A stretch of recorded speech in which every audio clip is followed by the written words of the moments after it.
The Thompson family, Mom, Dad, and their two kids, Sophie and Jack, had just moved to a new town.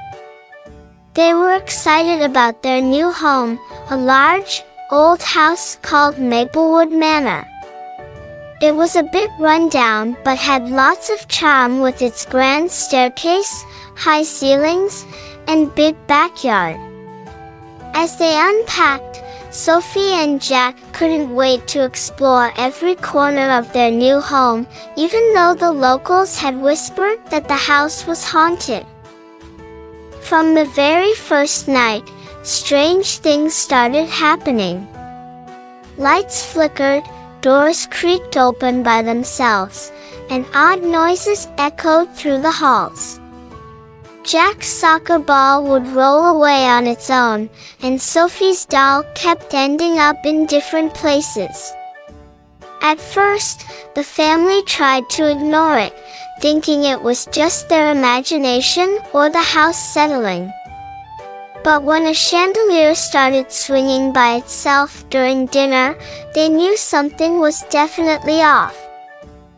One evening, while exploring the dusty attic, Sophie and Jack stumbled upon an old diary hidden inside a chest. The diary belonged to a girl named Emily, who had lived in the house many years ago. As they read, a gentle, ghostly figure appeared before them, a young girl, no older than Sophie, dressed in an old-fashioned nightgown. It was Emily's ghost. She looked sad but harmless. Sophie and Jack were scared at first, but Emily reassured them that she meant no harm. She told them that she needed their help to solve the mystery of her disappearance. Emily's ghost couldn't remember exactly what had happened to her, so Sophie and Jack decided to investigate. They explored every nook and cranny of Maplewood Manor, searching for clues. In the basement, they found an old, dusty painting of a man with a stern face, Emily's uncle, Mr. Blackwood, who had been in charge of the house after her parents passed away. Sophie found a hidden key inside the frame of the painting, which they believed would unlock something important. Using the key, Sophie and Jack discovered a hidden door behind a bookcase in the library.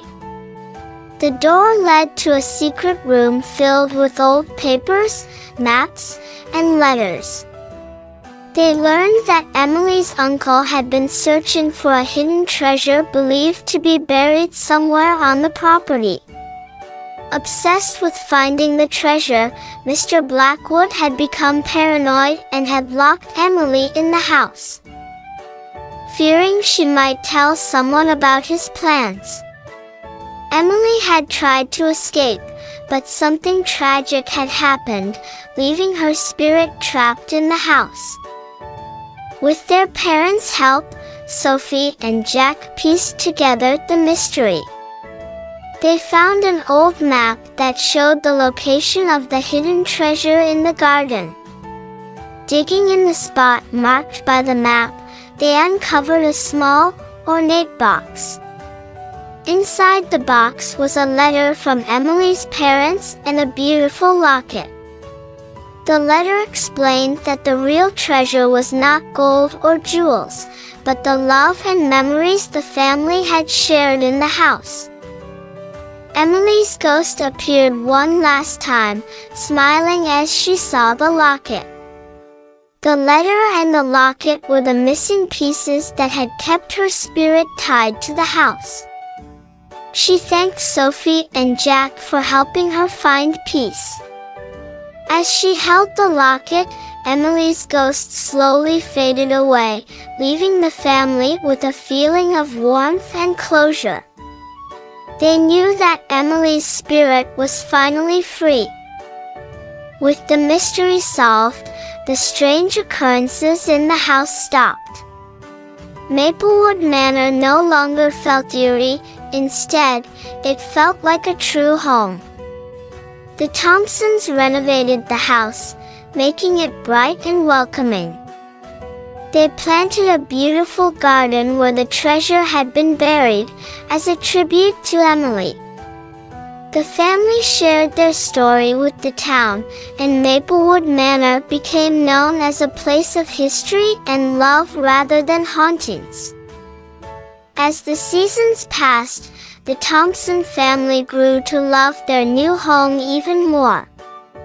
They knew that Maplewood Manor was special, not just because of its history, but because of the adventure they had shared together. Sophie and Jack often visited the garden, where they would talk about Emily and the mystery they had solved. The house was no longer haunted, but it was filled with the warmth of family and the comfort of a story that had come full circle.